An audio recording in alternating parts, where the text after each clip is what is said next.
Hi viewers welcome to Telugu world. సాధారణంగా cine ఇండస్ట్రీలో కొంతమంది హీరోయిన్లకు ఎన్ని సినిమాలు చేసినా కూడా చాలా గుర్తింపు అనేది చాలా తక్కువగా ఉంటుంది.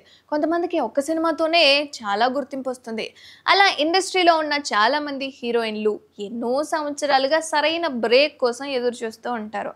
ఎప్పుడో ఒకసారి అదృష్టం వారి తలుపు తట్టకపోదా అని ఎదురు చూస్తూ ఉంటారు. ఒక్క సినిమా హిట్ అయితే చాలు, సౌత్ ఇండస్ట్రీలో చాలా కాలంగా వరుస సినిమాల్లో నటిస్తుంది నేను చెప్పబోయే అమ్మడు. కానీ సరైన బ్రేక్ మాత్రం రాలేదు. ఇటీవలే ఆమె చేసిన ఒక్క సినిమా బాక్స్ ఆఫీస్ వద్ద హిట్ కావడంతో ఈ అమ్మడి పేరు మోగిపోయింది. ఆమె మరెవరో కాదు, కయాదుర్ లోహార్. ప్రదీప్ రంగనాథన్ హీరోగా చేసిన డ్రాగన్ మూవీతో క్రేజ్ని సంపాదించుకుంది. ఇక ఈ సినిమా విడుదలైన రోజు నుంచే కయాద్ లోహర్ పేరు మోగిపోయింది అనుకోండి. దీంతో ఈ అమ్మడికి భారీగా క్రేజ్ వచ్చేసింది. అయితే ఈ సినిమాలో మరో హీరోయిన్ అనుపమ పరమేశ్వరన్ ఉన్నప్పటికీ కూడా అసలు మొత్తం ఫాలోయింగ్ మాత్రం కయాదుకే వచ్చేసింది. దీంతో వరుస ఆఫర్స్ క్యూ కట్టేశాయి.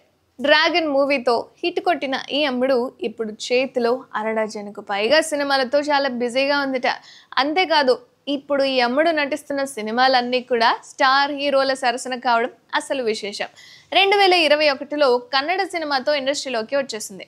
మలయాళం, తెలుగు, మరాఠీ సినిమాల్లో నటించి మెప్పించింది. కానీ ఈ ముద్దుగుమ్మకు సరైన బ్రేక్ మాత్రం రాలేదు. డ్రాగన్ సినిమా హిట్ తర్వాత హీరోయిన్కు ఎక్కడలేని క్రేజ్ వచ్చేసింది. ఈ సినిమా తర్వాత కయాదుకు అటు ఫిల్మ్ వర్గాల్లో ఇటు సోషల్ మీడియాలో కూడా ఓ రేంజ్లో ఫాలోయింగ్ వచ్చింది.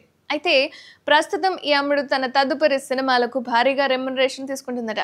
ప్రస్తుతం ఆమె ఒక్కో సినిమాకు 3 కోట్ల వరకు పారితోషికం తీసుకుంటుందన్న టాక్ అయితే ఉంది. అయితే ఇందులో ఎంతవరకు నిజమో తెలియదు. కానీ గతంలో డ్రాగన్ సినిమాకు కేవలం 30 లక్షలు మాత్రమే పారితోషికం తీసుకున్న ఈ అమ్ముడు అలా ఒక్క హిట్తో కయాదుల్ లోహర్ రేంజ్ పూర్తిగా మారిపోయినట్లయితే తెలుస్తోంది.